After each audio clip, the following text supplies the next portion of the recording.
Hugas naman tayo ng pinggan. Hugas naman. OFW life. Abroad pa more.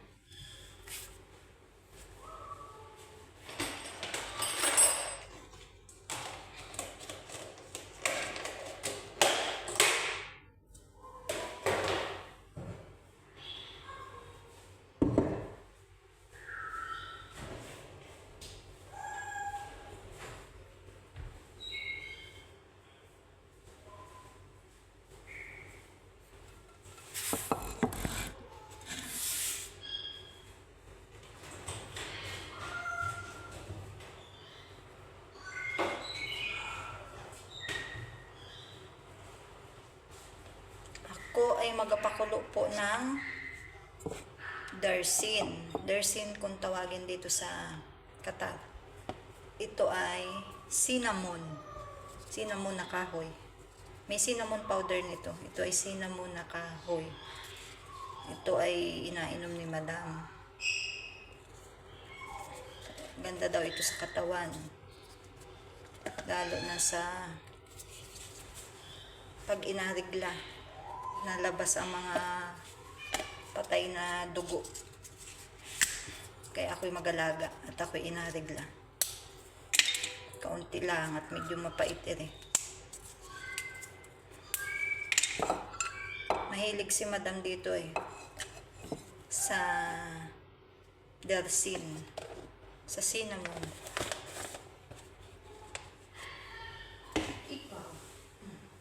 Tuwing ako'y nasa kusina, ay nandito ito. Matakaw, matakaw, matakaw, matakaw, matakaw. Mamaya pang kain, mamaya pa. Hello muna, hello, hello. Hello. Salamu alaikum, kaif halik? Salamu alaikum. Assalamu alaikum. Kaif halik? Matakaw, matakaw.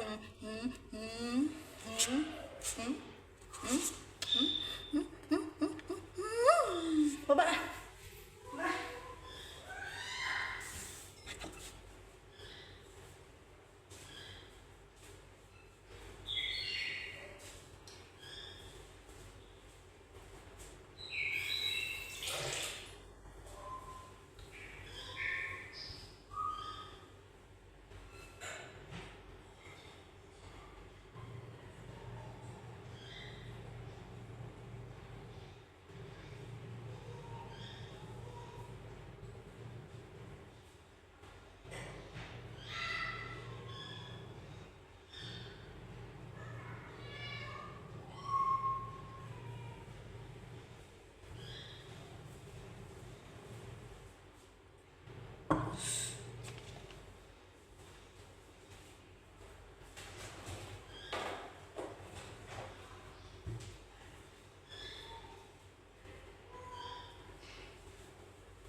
Pahina-hina ka dito, wala ang nangyayari.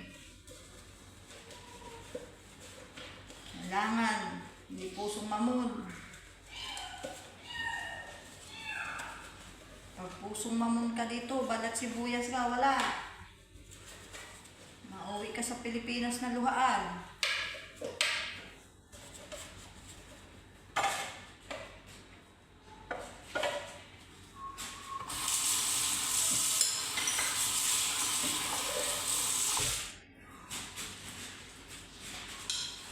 Kahit anong sabihin ni madam, palampasin lang sa isang,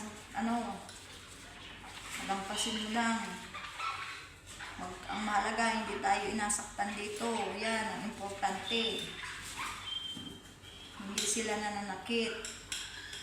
Pero pag sa bunganga rin lamang nila, hayaan mo na. Huwag nang pansinin mo, wala din yun.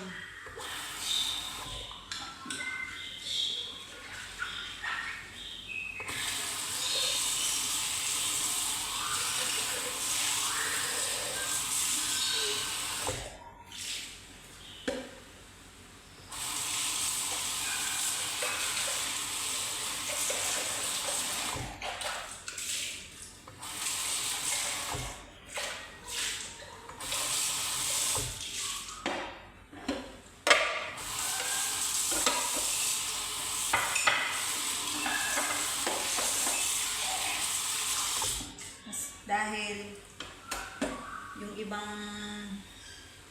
ibang OFW, hindi ko naman po inalahat, kaya napapahamak. Dahil sila naman minsan ay wala sa lugar. Nagatapang ay wala naman sa lugar. Kaya ilagay sa lugar kung pwede kang magtapang o hindi sa amo mo.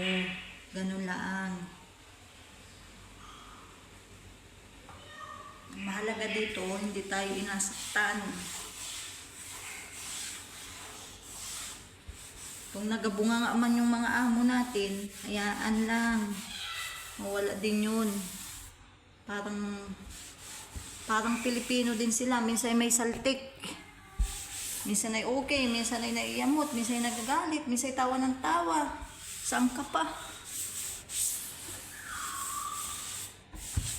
Yung iba, ayaw ko na sa amo ko dahil inasigawan ako. Yung ganyan. Napahiya ako. Pumunta tayo dito para magtrabaho ha. Hindi para pairalin yung mga pusong mamon na damdamin natin. Basta ang mahalaga, hindi nila tayo inasaktan dito. Yan ang number 1. Pero pag tayo sinaktan, may ibang usapan na yan.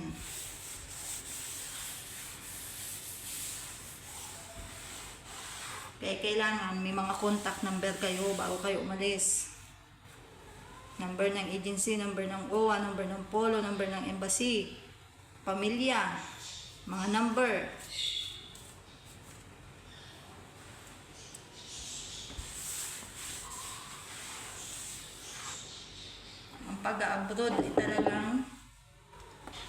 Ang pag-abroad po ay talagang pakikipagsapalaran.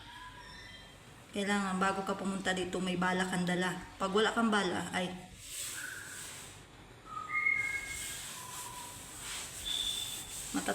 matatalo tayo diyan pag wala tayong dalang bala. At saka ito, mindset. Marunong ka kung sa maparaan ka. Mindset. Tayo lahat ng lengguwahe alam natin, Bisaya o kaya Bisaya, yung salita nila, marami tayong alam na Pilipino sila. English kalabaw, hindi nila, bihira sa kanila maintindihan ang salita natin. Kaya matalino pa rin tayong mga Pilipino.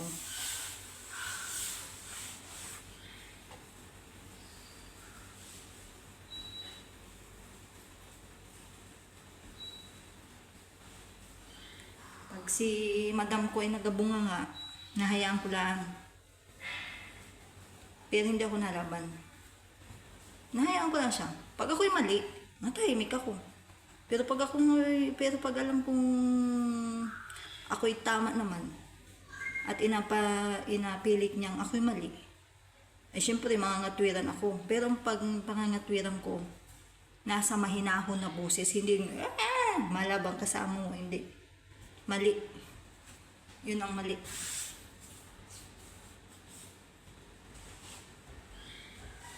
Kasi yung ibang Pilipinas, sobrang tapang. Kala nila namamasyal lang sila dito. Kala nila sila ang amo. Hindi. Ilagay natin sa lugar ang pagtatapang natin. Nandito tayo nangangamuhan, hindi para magtapang. Magtapang ka kung nasa lugar ka. Kung inamaltrato ka, ba't hindi ka magtatapang kung inamaltrato ka? Oh, ikaw kayang sakta na wala kang agawin. Sino kayang ano? Pero pag okay naman ang amo mo, at halimbawa, meron kang pagkain na gustong kainin, edi diskartehan mo na lang yan. Kung hindi nila maibigay, eh, siyempre, ang mahalaga naman nakakakain tayo ng kanin. No. Ang mahalaga nakakakain tayo. Pero kung gusto mo pa ng ibang pagkain, diskartehan mo, edi pagsahod mo, bumili ka ng sarili mo, ng gusto mong kainin.